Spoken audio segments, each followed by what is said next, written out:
दुनिया के सामने एक बार फिर कोरोना का संकट खड़ा हो गया है। चीन में संक्रमण तेजी रफ्तार से बढ़ रहा है। जापान में रिकॉर्ड मौतें हो रही हैं। इस बीच भारत में भी चौथी लहर का खतरा बढ़ गया है। एक्सपर्ट्स के चेतावनी के अनुसार अगले 40 दिन बहुत मुश्किल होने वाले हैं, क्योंकि जनवरी में ठंड के अनुसार मामले बढ़ सकते हैं। एक न्यूज एजेंसी ने स्वास्थ्य मंत्रालय से जुड़े सूत्रों के हवाले से बताया है कि अगले 40 दिन बहुत गंभीर है, क्योंकि जनवरी में कोरोना के मामले बढ़ सकते हैं। हालांकि सूत्रों का ये भी कहना है अगर नई लहर आती भी है तो भी मौतों का दर उतना ज्यादा नहीं होगा जितने बीते वेरिएंट्स में हुआ है। स्वास्थ्य मंत्रालय के एक अधिकारी ने बताया है कि ये अक्सर देखा गया है कि जब पूर्वी एशिया में कोरोना बढ़ता है तो उससे 30 से 35 दिन बाद भारत में भी नई लहर शुरू हो जाती है। चीन में जीरो कोविड पॉलिसी हटाने के बाद संक्रमण बढ़ने लगा है। चीन अभी तक सही आंकड़े नहीं दे रहा, लेकिन यह अनुमान लगाया जा रहा है कि वहां हर दिन लाखों नए मामले सामने आते हैं और हजारों मौतें भी हो रही हैं। चीन के अलावा अमेरिका और जापान में भी संक्रमण तेजी से बढ़ रहा है। जापान में बुधवार को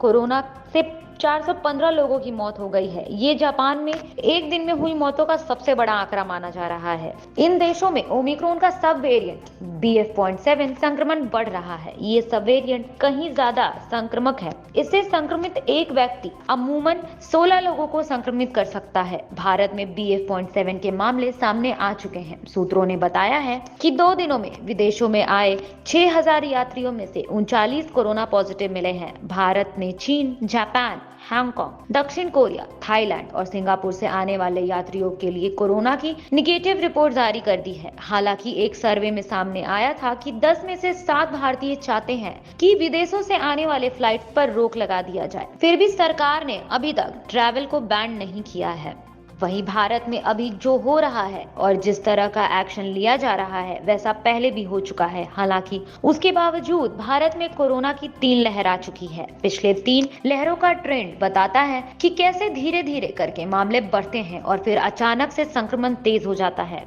सरकार दावे करती है कि सब कुछ ठीक हो जाएगा, लेकिन न सिर्फ अधिकारियों की बल्कि लोगों की लापरवाही ने भी नई लहर को न्योता दे दिया है। जनवरी 2020 से ही दुनिया भर में कोरोना बढ़ने लगा था। फिर भी सरकार ने अंतर्राष्ट्रीय उड़ानों पर रोक लगाने में देर कर दी थी। जब भारत में संक्रमण बढ़ना शुरू हुआ तब जाकर 23 मार्च 2020 को अंतर्राष्ट्रीय उड़ानों पर रोक लगाया गया। वहीं दूसरी लहर में भी ऐसी ही लापरवाही बढ़ती गई। भीड़ बढ़ने लगी थी। लोगों ने ना तो मास्क पहना और ना ही सोशल डिस्टेंसिंग का पालन किया। दूसरी लहर सबसे ज्यादा खतरनाक रही और उस वक्त लाखों लोगों की मौत हुई। तीसरी लहर में भी लापरवाही हुई और संक्रमण बढ़ गया। आपको बता दें कि केस के अनुसार 30 जनवरी 2020 को केरल में सबसे पहला मामला सामने आया था। पहला लहर का पीक 17 सितंबर 2020 को आया था। उस दिन करीब 98,000 केस सामने आए थे। 10 फरवरी 2021 से पहली लहर कमजोर हुई और मामले कम होने लगे। पहली लहर करीब 377 दिन तक रही।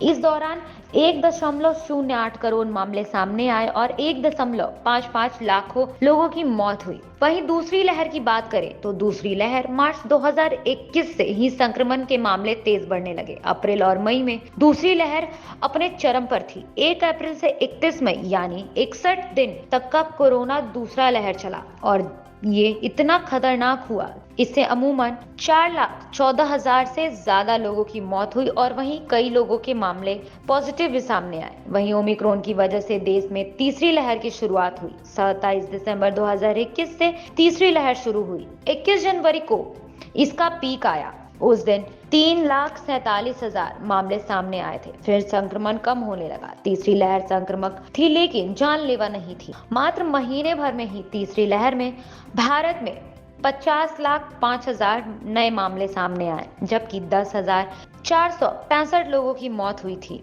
वहीं स्वास्थ्य मंत्रालय से मिले आंकड़ों के मुताबिक एक हफ्ते में भारत में कोरोना के मामले में 21% से ज्यादा का उछाल आया है। आंकड़े बताते हैं कि 14 से 20 दिसंबर के बीच देश भर में कोरोना के 1,083 मामले सामने आए हैं, जबकि 20 से 27 दिसंबर के बीच 1,317 मामले सामने आए हैं। हालांकि 14 से 20 दिसंबर के बीच 18 लोगों की मौत कोरोना से हुई है। वहीं 20 से 26 दिसंबर के बीच 16 मौतें हुई हैं। हालांकि मौतों में इन आंकड़ों में कुछ पुरानी मौतें भी शामिल हैं। वहीं आपको बता दें कि विशेषज्ञों का मानना है कि ये ओमिक्रॉन का सब वेरिएंट BF.7 वेरिएंट लंबे समय तक ही रह सकता है, लेकिन इससे नई लहर आने में उम्मीद नहीं है। फिलहाल इस खबर में इतना ही। आगे की तमाम खबरों के लिए देखते रहें लोक आवाज। धन्यवाद।